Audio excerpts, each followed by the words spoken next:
I've been going through a list of 100 cocktails to try and making little how-to videos for each one, little shorts. I just got to the classic Manhattan and I had a bit more to say than would fit in a 1 minute short, so I made this video to share some additional details and even tips. So to start with, the Manhattan is a classic cocktail of unknown origin. There are several stories of its creation, but a lot of them are pretty much confirmed to be urban legend. In any event, it does seem that the Manhattan was at least first made in Manhattan, or at least New York, if not Manhattan itself, around the mid to late 1800s. It's hard to say exactly. Again, a lot of these cocktail stories, like there'll be a cocktail with one name and it'll change over time, which is what we're about to talk about here, because the Manhattan is classically made with a rye whiskey and a sweet vermouth. But there are many different whiskeys used, many different recipes. However, the important thing to note is that when you make it with Scotch, it's actually a different cocktail called the Rob Roy. However, as I just said, with the cocktails evolving over time, the first recorded recipe of the Manhattan is actually with Scotch. So that would technically be a Rob Roy. So the first recorded version is actually just a Rob Roy. So take that as you will. What I've found though with vermouth drinks is that they're very reliant on the quality of the vermouth. I personally am not a fan of vermouth, but I think that might be because of the big abundance of low quality vermouth out here in the world. That's because mostly I think, well, there's several reasons. A, it's probably surely the way it's stored. So vermouth is essentially a wine that's been fortified. And as such, it needs to be stored like a wine, right?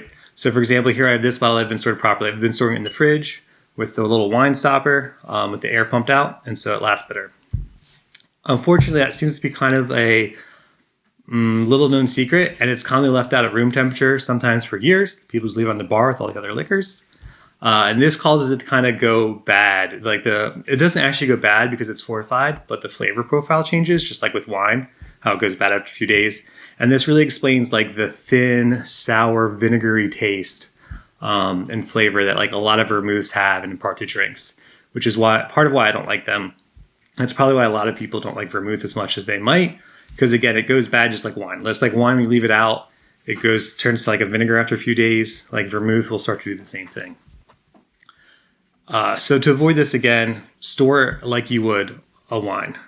So keep it cold in the fridge once it's opened. Pump the air out if you can. Get some of these wine stoppers. They're not expensive on Amazon. You can buy all sorts of ones with a little hand pump that pumps the air out.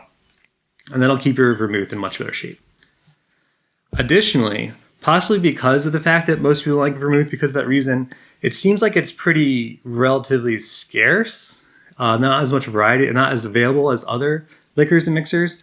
So for most liquors and mixers, you can walk into any liquor store and find several brands, several options. But unfortunately for vermouth, you mostly just seem to find this one, the Martini and Rossi, which is cheap and not very good. It's just a standard, not very good. So I recommend going for upgrade picks. Again, it'll greatly increase your cocktail quality, and they're not even that much more expensive. Some of them are pretty close to the same price. They're just harder to find. So for the Manhattan, I recommend this one. It was recommended by Food and Wine, and this is what I made a Manhattan with, and it was actually quite good. It is called the Carpano Antica.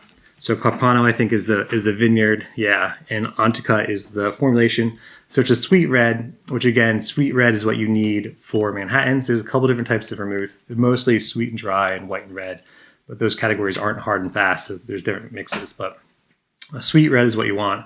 Carpano Antica is what I recommend here. And again, it's a little bit hard to find, but you'll find it at most large liquor stores or specialty wine stores, large specialty wine stores. You'll usually find some. So once you find this, you'll be good to go. So here's the video I made of how to make the Manhattan, the short. I'll show it here. So this is how a Manhattan is made. 2 ounces rye whiskey. You're using a local distillery here. 1 ounce red vermouth.